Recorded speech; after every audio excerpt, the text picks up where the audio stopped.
My own daughter stood before me with a folder full of forged papers, telling me I was no longer welcome to manage what was rightfully mine. I felt a cold fire rise within. A lifetime of sacrifices had forged a strength they couldn't break. Without a word, I called my attorney, ready to fight back with everything I had. This was only the first act in a long, painful battle for respect and justice. Before I continue the story, please subscribe to the channel and leave a comment letting me know where you're watching from.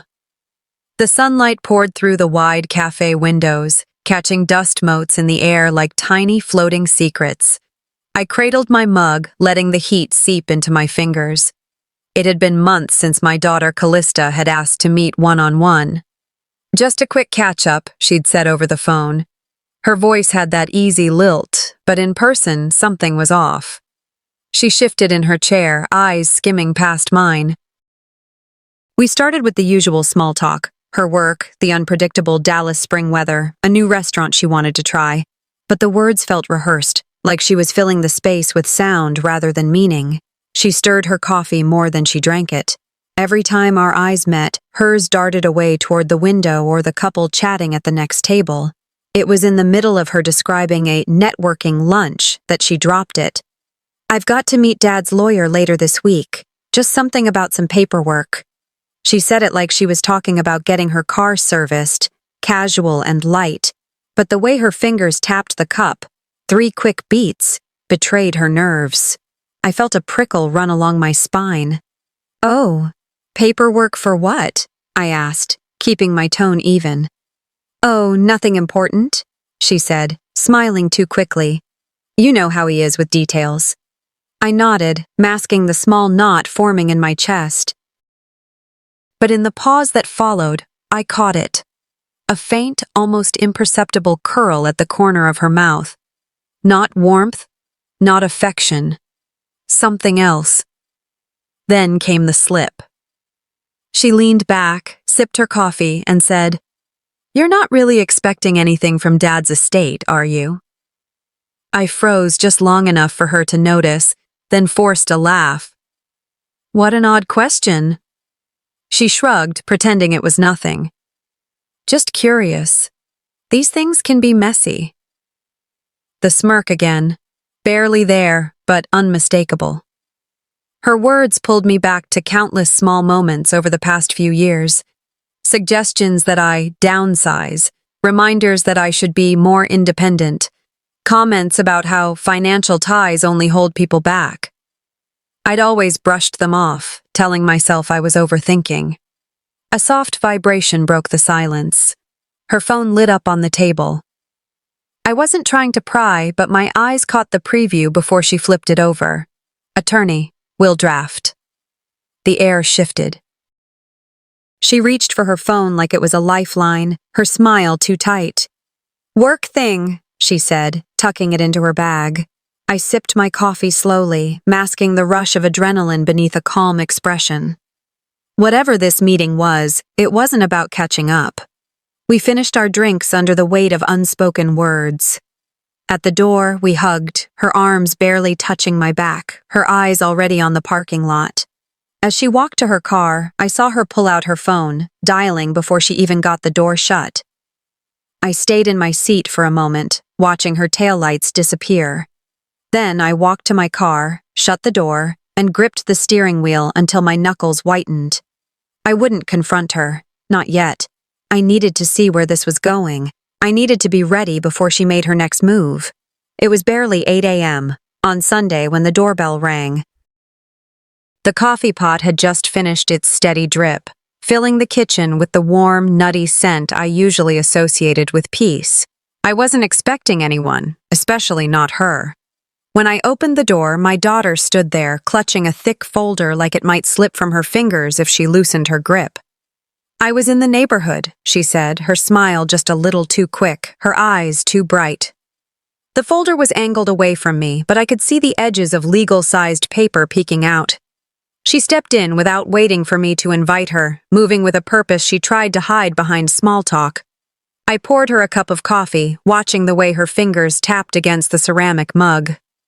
"So, Mom," she began, her tone casual but with a sharp edge underneath. Have you ever thought about organizing your affairs? You know, just in case. I sipped slowly, holding her gaze. My affairs? Yeah. Old financial documents, property deeds, things like that. It's just good to have everything in order. Her words were light, but her eyes betrayed her intent. She wasn't concerned about my comfort or security. She was fishing. I let a small pause settle between us. Everything's fine, I said, my voice even. Inside, irritation was blooming. The phone in her bag began to buzz. She excused herself, walking into the kitchen as she answered. I stayed where I was, quiet, listening. Yes, I've got them here. No, she hasn't said anything, she whispered. And then, clear as day, my ex-husband's lawyer's name slipped out. I froze. That was no coincidence. This wasn't idle curiosity. This was coordination.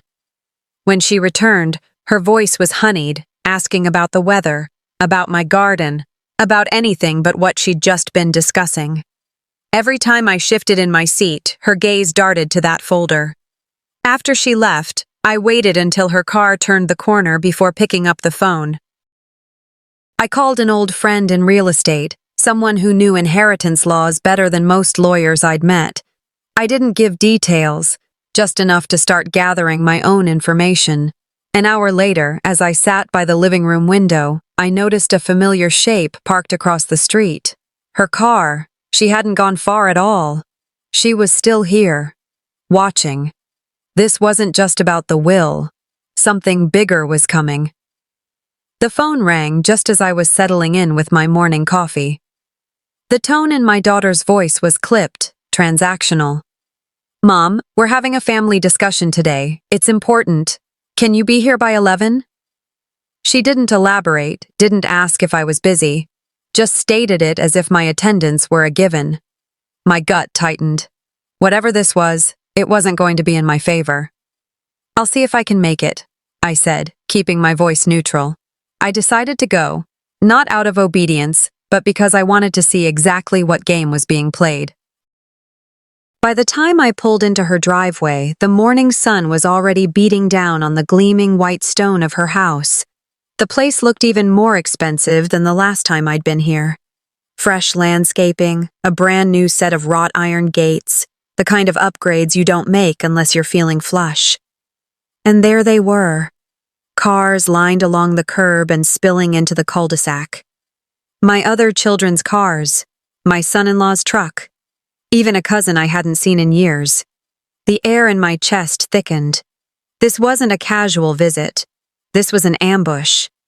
Inside, the living room had been staged like a courtroom. Chairs arranged in a semicircle, all facing one single armchair, mine, placed dead center. I lowered myself into it, feeling the weight of every gaze.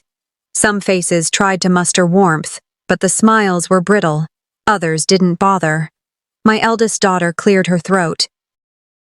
"We're worried about you, Mom," she began, her tone sweet enough to rot teeth, but there was steel underneath.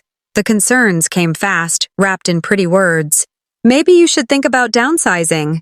We just want to make sure your assets are handled properly."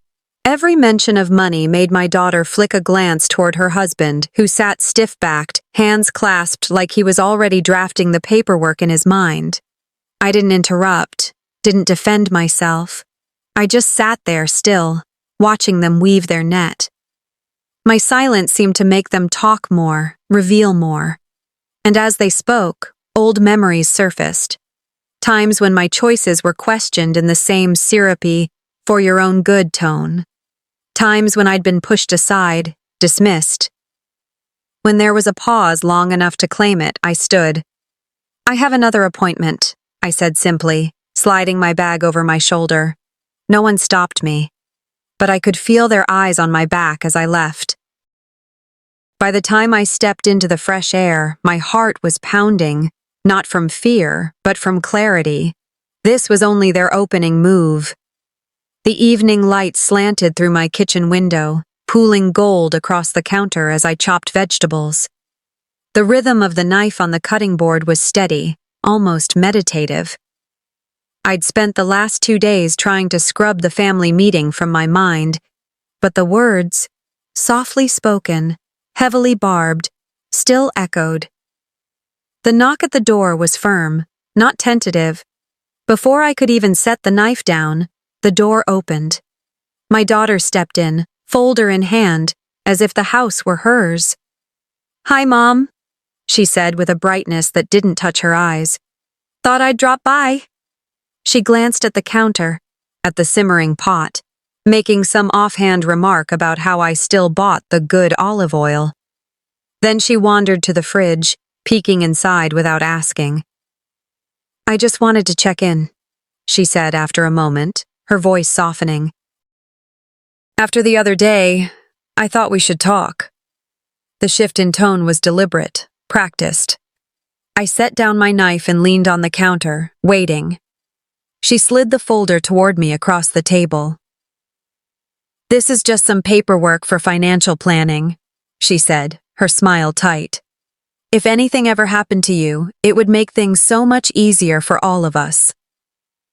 I opened it, scanning the legal language. My eyes caught on the clauses: joint control of my accounts, authority to make withdrawals, the right to make necessary financial decisions on my behalf. Necessary by whose definition? "Why didn't you bring this up before?" I asked, my voice calm but sharp enough to cut. Her smile faltered. "I'm only trying to look out for the family," she said, leaning forward. "You don't need the stress of handling all this yourself anymore." I closed the folder and pushed it back toward her. "I'll have my lawyer review it," I said evenly. The flicker in her eyes was small but unmistakable, a crack in her certainty. As she gathered her things, she paused at the door. "I hope you'll make the right choice," she said, her voice low. "For everyone's sake." I stayed at the window after she left, watching her walk briskly to her car. The folder was tucked under her arm like a prize she hadn't yet claimed. Her words lingered, heavy with meaning. This wasn't about protecting me. This was about control. Complete, quiet control. And she'd just shown me exactly how far she was willing to push to get it. I knew then this was only her first real move, and I'd better be ready for the second. I chose the cafe deliberately. It was quiet, familiar, and far enough from either of our homes to feel neutral. I thought maybe the smell of fresh coffee and the low hum of conversation might keep our tempers in check. She arrived 10 minutes late, looking polished as always, hair perfectly set, lipstick unbroken. But her eyes didn't meet mine right away. They scanned the room, darting over each table as though searching for someone she knew. When she finally slid into the seat across from me, her smile was thin, rehearsed. We ordered coffee, and for a few minutes we danced through small talk. Weather, the neighbor's new puppy, an article she'd read online. Then she leaned forward. "About last night," she began. I didn't let her finish. "We need to be clear," I said, my voice even but firm. "This isn't just about paperwork. This is about trust." Her smile vanished. "Mom, you're being paranoid," she said. "I'm just trying to make sure things are in order." "I can manage my own affairs," I replied. "And I will not sign anything without my lawyer looking at it first." Her eyes hardened, and she leaned in, lowering her voice so only I could hear. "Other family members are already on board. If you keep making this difficult, you might find yourself left out entirely." For a moment, I just looked at her. This was my daughter, my flesh and blood, speaking to me as though I were an obstacle to be removed. I kept my face neutral, but inside, my resolve tightened like a knot. Before I could respond, a warm voice cut through the tension. "Althea, is that you?" I turned to see Mrs. Harper, a longtime family friend, standing a few feet away with a cup in her hand. She'd clearly heard enough to sense the undercurrent between us. She greeted me with a hug and a knowing look, her presence pulling the spotlight away from my daughter. My daughter sat back, her posture stiffening, and forced a pleasant tone. Hi, Mrs. Harper. Just catching up with Mom. Mrs. Harper's eyes lingered on her for a moment before turning back to me. Well, it's good to see you. Don't let anyone rush you into decisions you're not ready for. It was a casual statement on the surface, but I knew she was speaking directly to the situation at hand. My daughter's jaw tightened before she reached for her purse. I should go, she said, her tone clipped. I nodded, making no effort to prolong the moment. She left in a huff, muttering something about making this harder than it needs to be, as she pushed through the door. Mrs. Harper waited until she was gone before speaking quietly. You're right to be careful, she said. I've seen this before.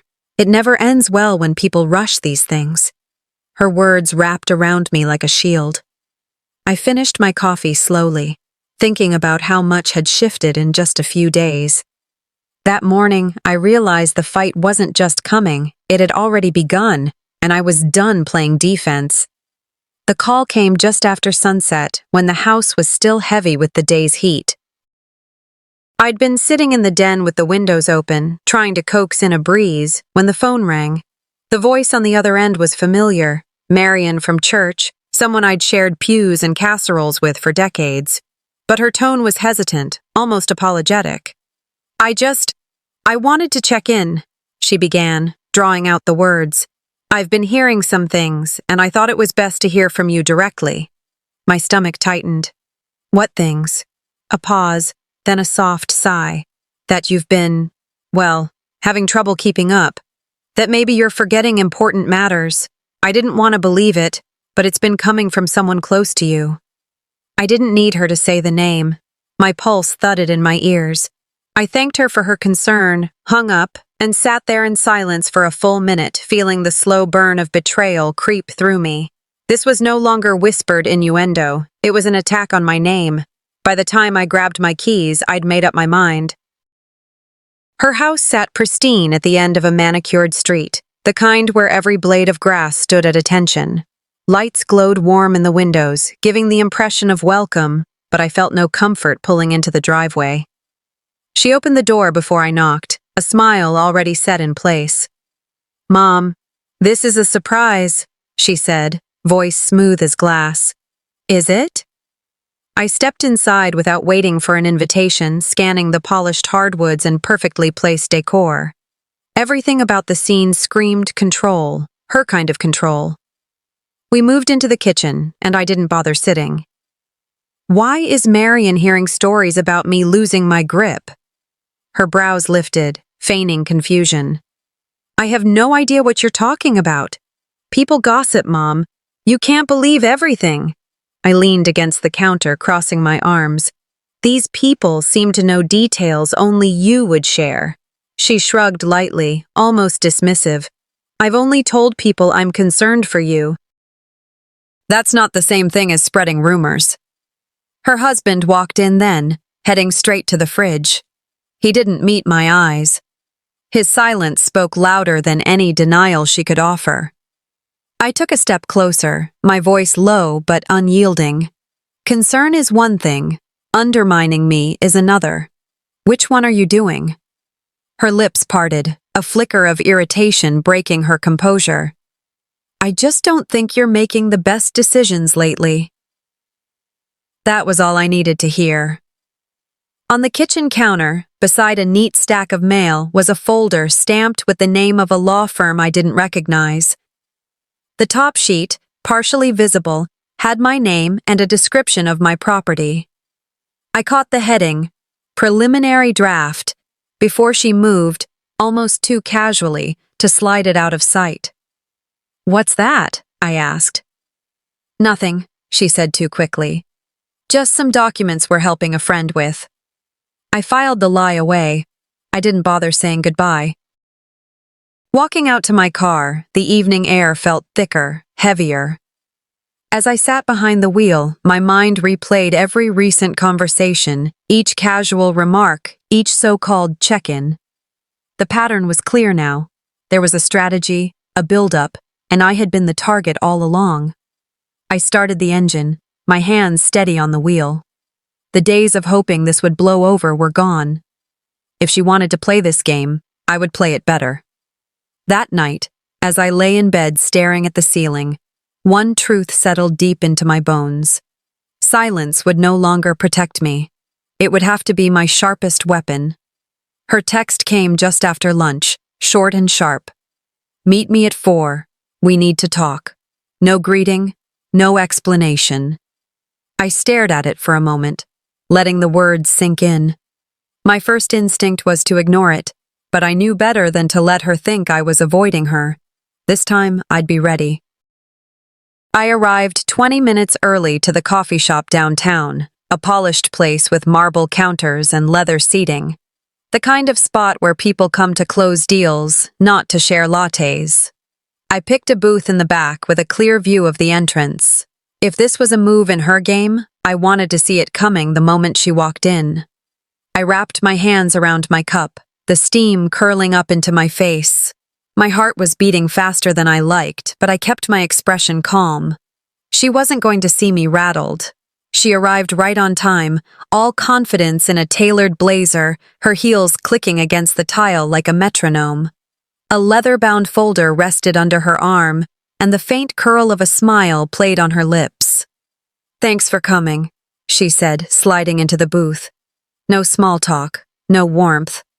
Without a pause, she opened the folder and slid a stack of papers toward me. "This is the revised estate plan," she said. "We've already agreed to these terms." I glanced down, and there it was. My signature, flowing neatly across the bottom of a page I had never seen before. My stomach tightened, but my voice stayed even. "Where did you get this?" She tilted her head, feigning innocence. "It's been in process for weeks. You must have forgotten." I looked her straight in the eye. "I don't forget things like this." Her smile didn't waver, but I saw the flicker in her eyes, the calculation behind them. I reached into my bag, pulled out my phone, and with a slow, deliberate motion, took a photo of the page. She leaned forward, lowering her voice. "It's better if you don't fight this, Mom.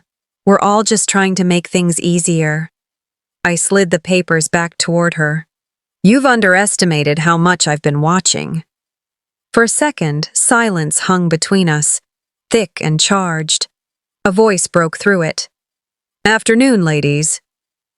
My attorney, Thomas Keene, slid into the booth beside me. I'd asked him to meet me here quietly without letting her know. He gave her a polite nod, then tapped the folder.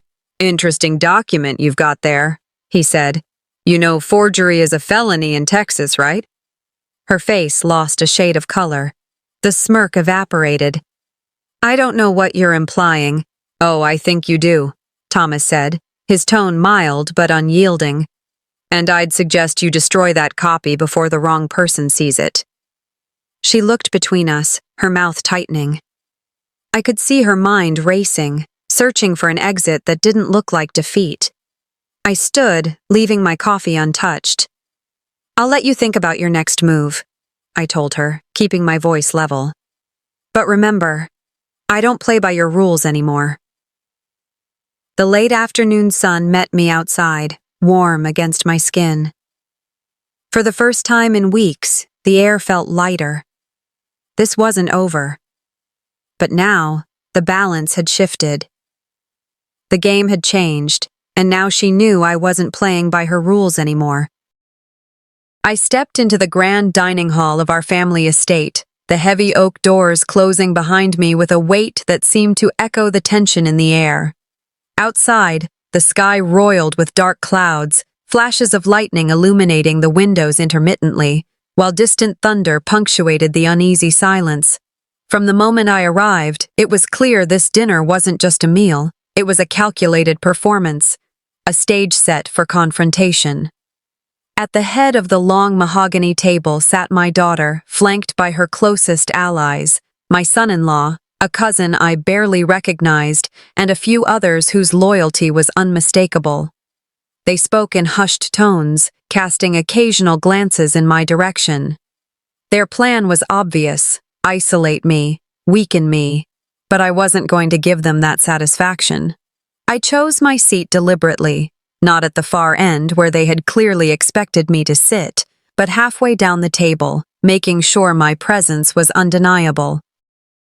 The clink of silverware and the soft murmur of the other guests filled the room, but my focus remained locked on her. She raised her glass, a forced smile playing on her lips. "To family," she began, her voice sweet but laced with an undercurrent that chilled me. "And to knowing when it's time to step aside."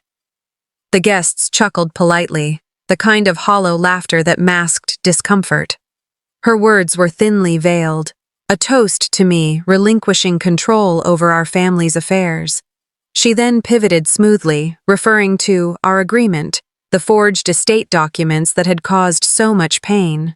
"We've all come to terms with what's best," she said, eyes flicking toward the assembled relatives as if expecting their silent nods of approval. I didn't flinch. Instead, I held her gaze steadily, my jaw tight but resolute. Rising calmly, I reached into my bag and pulled out a stack of papers.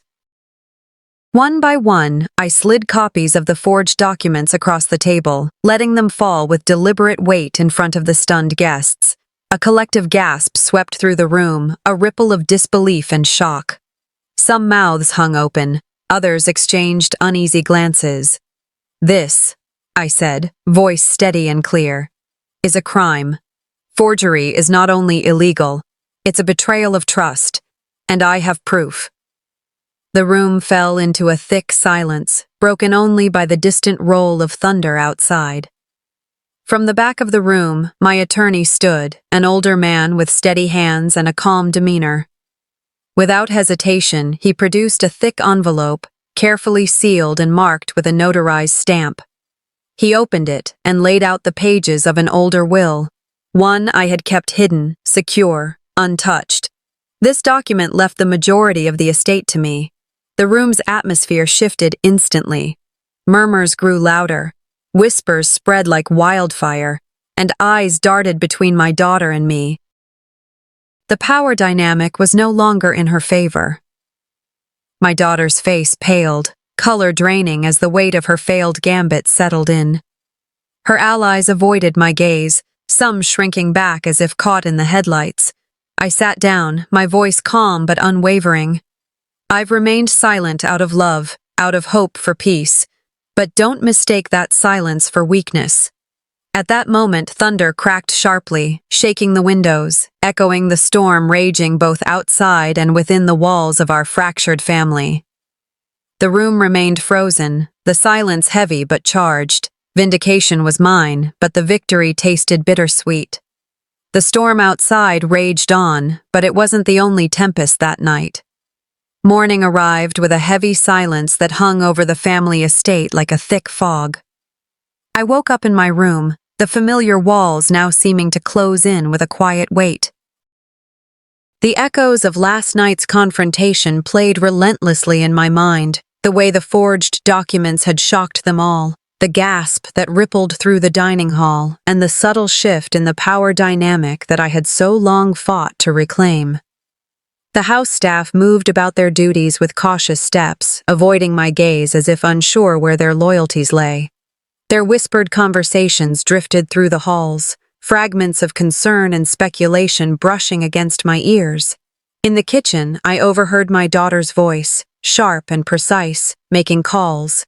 She was already working to control the narrative, trying to spin the evening's events in her favor. Days like these test your patience, and I chose not to respond immediately. There was a strategy to be played, a pause to let her believe she was winning, to let her think the ground was shifting beneath me. I kept my silence, my heart quiet but alert. Soon the inevitable calls came. Thinly veiled concern from family, friends, and acquaintances, their words dripping with sympathy for my daughter's misunderstandings. They wanted me to react, to lose my composure. But I held steady. Then, the unexpected happened. A knock at the door revealed my late husband's former business partner, a man I hadn't seen in years. His face was grave as he stepped inside, clutching a flash drive tightly in his hand. I thought she was different, he said quietly, his eyes meeting mine with sincerity. But I can't stand by and watch her try to destroy you. He handed me the drive, and as I examined the contents, I found emails and transactions, irrefutable proof of my daughter's intent to cut me out completely. It was the smoking gun I needed, a stark revelation that steeled my resolve. Later that afternoon, I met my attorney in the garden, the early summer breeze carrying a semblance of calm amid the brewing storm. We spoke quietly, weighing our next legal steps carefully. We won't rush, I told him. Timing will be everything. She'll walk right into her own trap. His nod confirmed my plan. Patience was a weapon, and I would wield it carefully. That evening, I hosted a small dinner for a handful of loyal allies. The invitations were sparse, the guest list deliberate. My daughter was not among them, a quiet omission that was not lost on anyone. When word reached her, the cracks in her composure began to show. I sensed the shift, the tremor of doubt flickering behind her poised facade. The war had shifted. No longer was I merely defending. I was choosing the battlefield, setting the terms of engagement. The house was silent, but inside, I was preparing for the battles yet to come. The office was quiet when I arrived, the low hum of air conditioning and the muted tapping of a keyboard my only company. My attorney greeted me with a nod, motioning toward the chair opposite his desk. As I settled in, he laid out a thick folder, the weight of it feeling substantial in my hands. He began walking me through a timeline, my daughter's actions meticulously documented, each move a step deeper into betrayal. There were emails, phone records, documents bearing her signature, and moves to remove my name from various assets. The noose was tightening, but he reminded me that timing was everything. "We have more than enough," he said quietly. "But the choice of when to act is yours." I felt a wave of empowerment wash over me. This wasn't just about reclaiming what was rightfully mine, it was about setting things right. Later that day, as I waited in the office lobby for my next meeting, an unexpected figure appeared. My former housekeeper, who had been dismissed abruptly 2 years ago under circumstances I had never fully understood. In her hands, she carried a folder thick with correspondence and signed instructions from my daughter, ordering the removal of my name from trust assets without my knowledge. Her voice trembled as she confessed, "I kept this because I knew one day you'd need it." Her courage sparked something fierce in me. This was more than evidence. It was proof that I wasn't alone in this fight. Back at home, I locked myself away in my study, organizing every shred of evidence into a secure cabinet. Each document was a brick in the foundation I was rebuilding, a fortress against betrayal. I replayed her public statements in my mind, the calculated words, the accusations meant to discredit me. I knew how easily they would crumble under the weight of truth. That night, my phone rang unexpectedly. It was my daughter, her tone casual, as though nothing had changed. She probed carefully, fishing for any hint of my plans. I responded with calm precision, every word chosen to remind her that I was no longer vulnerable. The balance of power was shifting, and I was firmly in control. Before bed, I opened my leather-bound journal and wrote a single line. Tomorrow, we turn the tide. The house seemed different, less heavy, sharper, like it was holding its breath in anticipation. My allies were in place, and my daughter had no idea what was coming. For the first time in months, I slept soundly, ready for the reckoning ahead. The courthouse stood tall and imposing against the gray Texas sky, its steps worn smooth by decades of footsteps carrying hopes, fears, and heavy truths. I gripped my purse tightly as I climbed those familiar stairs, my attorney's firm grasp on the evidence folder beside me, a steady reminder that I was not alone in this fight. The weight of months of silent suffering now felt like fuel beneath my feet, pushing me forward. Inside, the courtroom was stark, but charged with tension. My daughter sat across from me, her posture rigid, eyes carefully avoiding any sign of recognition or remorse. Her lawyer whispered hurriedly in her ear, trying to spin stories that no longer held water. I watched as the judge methodically reviewed the documents and testimonies, each piece unraveling the carefully constructed facade my daughter had built to silence me. I felt a surge of vindication, not out of cruelty, but from the profound clarity that comes when truth finally stands unshaken. Years of betrayal and pain culminated in this moment, a reckoning long overdue. The judge's steady voice echoed in the chamber, guiding the course of justice, while I held my head high, my heart steady. Midway through the proceedings, the opposing counsel unexpectedly suggested a quiet settlement to avoid a messy public trial. My attorney leaned over and asked me quietly, "Do you want this settled quietly on paper, or shall we make it a headline?" There was no hesitation. "Headlines," I answered firmly. The room fell into a hush before the doors opened, and a flurry of cameras and reporters rushed in, hungry for every detail. My daughter's face paled as the press circled us like vultures. She tried to maintain composure, but the weight of exposure was unmistakable. Reporters shouted questions, flashes from cameras illuminated every tense moment, and I answered with calm dignity. This wasn't just a personal victory. It was a public statement. No one would ever doubt my strength or voice again. Outside the courthouse, as I gathered my thoughts, a familiar figure approached. The son I hadn't heard from in years. His eyes held regret and a quiet longing. "Mom," he said, voice thick with emotion. "I'm sorry. I should have stood by you sooner." I searched his face, seeing the sincerity, the weight of missed chances. I nodded gently. Forgiveness wasn't instantaneous, but I was willing to start the journey. Later, seeking peace, I wandered to the nearby park. The afternoon sun filtered softly through the branches, casting dappled shadows on the empty bench where I finally sat. The air was fresh, carrying the scent of blooming flowers and distant rain.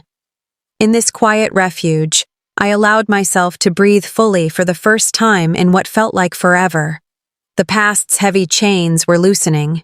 I was no longer defined by manipulation or betrayal. The world stretched wide, open to new possibilities, new hopes. That evening, back in my home, I carefully locked the legal documents away in a cabinet, not as weapons but as testament to my resilience.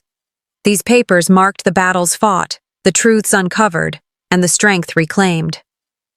The phone rang several times, but I let it go to voicemail. Tonight was mine, a night of peace and quiet reflection. As I sat by the window, the night stillness wrapped around me like a comforting shawl. I had walked through fire and emerged whole, tempered but unbroken. Tomorrow awaited, a new chapter, a blank page. And for the first time in a long while, I was ready to write it on my own terms. The morning air was crisp and filled with the briny scent of the Atlantic.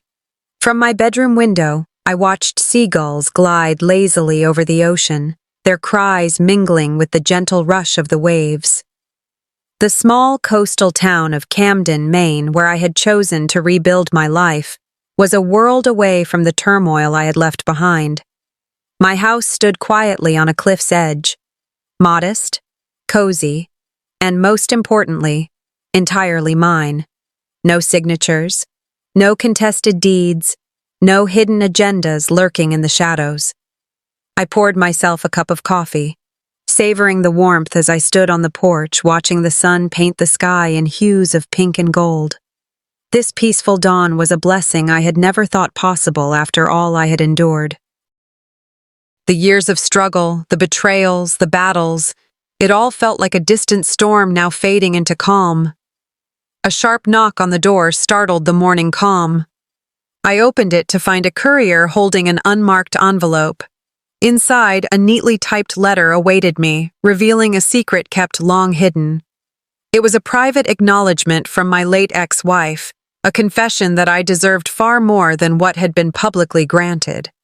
Signed and dated months before her passing, the letter was never delivered, perhaps lost in the chaos or withheld intentionally. I folded the letter carefully, feeling no desire for vengeance or retribution. The truth itself was vindication enough. Holding that final piece of clarity in my hands, I was free to close that chapter for good. Later that week, I sat across from the director of a local nonprofit dedicated to empowering women over 50 who were starting new chapters of their own.